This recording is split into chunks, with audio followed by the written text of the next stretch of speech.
Something I've been wondering is how many copies of a particular Xbox 360 console were made. Because when I first got one on the day it was released, which by the way here in Australia was a year after it was released in America, we had to wait and suffer like usual. But when I first got it, after about I think it was a year or 11 months, it got the red ring of death inevitably. So I sent it off, Microsoft took care of it, sent back a gold membership code that would hook me up online free for a month. It was their way of saying we fucked up. And about a year later again, the same story, red ring of death. However, at this point, pawnbrokers and everything like that were selling, obviously second hand, but still in great quality 360 consoles. So I'm like, alright, I may as well just go buy one of those. It's only about 60 or something dollars. And not only was it affordable, but I could also get one with a larger hard drive that came with it. Because my one was small as shit, I'll get to that in a second.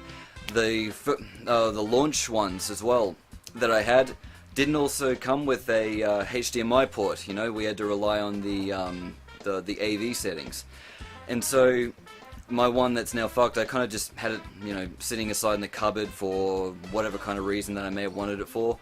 And so anyway, at this point, what are we now? It's yeah, currently 2008, and years have passed since then, and it's 2014. When I realized, yeah, I'm never going to be using this broken console, so I gave it to a friend of mine who fixes gaming consoles for a living. And anyway, I came over to his place, I'm like, here's my old console, it's got the red ring of death, but you can fix it if you want to, or use it for spare parts or whatever. He's like, alright, cool.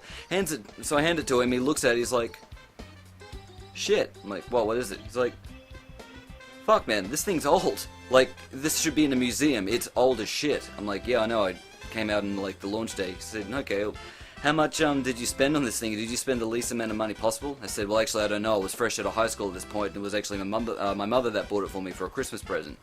He's like, yeah, well, not only does it not have a HDMI port, it has a 16 gigabyte hard drive. I was like, yeah, I know, I can read it on the side. He said, no, like, I honestly thought that these things were a myth. That's... damn. And so, you know, I mentioned this story the other day to a couple of other friends of mine, because we were discussing like the new kind of consoles that are coming out, and how I stated unless I really want to play games on there, I never buy the first, you know, wave, or like the first generation of releases, because there's always stuff that can go wrong with them. So I like to wait for the second or third batch to come out, where the company realizes what's wrong with them, and then they can fix it. But anyways, I already mentioned the 360 was a Christmas present, so. And yeah, I've mentioned the 16 gigabyte hard drive to these other guys, and they're like, what, fuck off, they don't exist. The smallest I've ever seen was 20 gigabyte, and even that was rare.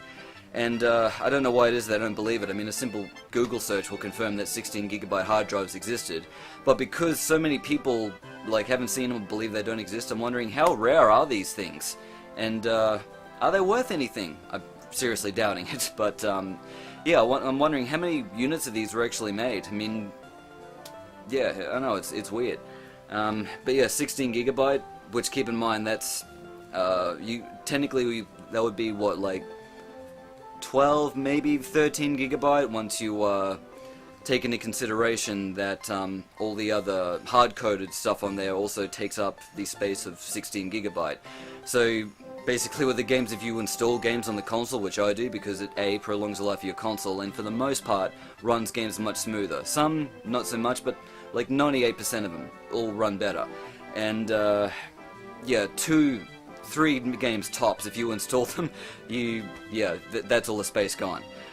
So anyway, yeah, I kind of feel like an old dinosaur now with you know, the kind of console that I had. But yeah, why is it that so many people like have never like heard of 16 gigabyte hard drives? You know, presumably, yeah, my mother was the one that bought it for me. She just went, okay, well, he wanted 360, this one's the cheapest one, and it would have been cheaper because, you know, 16 gigabyte hard drive, which I imagine is the lowest that you can possibly get. And then, you know, gift wrapped it and everything like that, and she goes, here you go, and I unraveled it. I'm like, I'm such a happy teenager. Anyway, that was about all I really wanted to talk about. Nothing that interesting, just curious as to how many units of those ones did Microsoft make, and were they exclusive to Australia because they thought that, you know, we wouldn't really want that bigger hard drive, which meant that Microsoft would need to spend a bit more money, you know, creating the 60 gigabyte ones, 120 gigabyte ones. Yeah, I know. if someone out there knows the answer as to how many exact units that were made and whereabouts of the world they were all shifted off, let me know, because I can't find this information anywhere online. Anyway, all this talk about gaming has put me in the mood for a first-person shooter, so I'm gonna drag out one of these and go have a blast. Take care.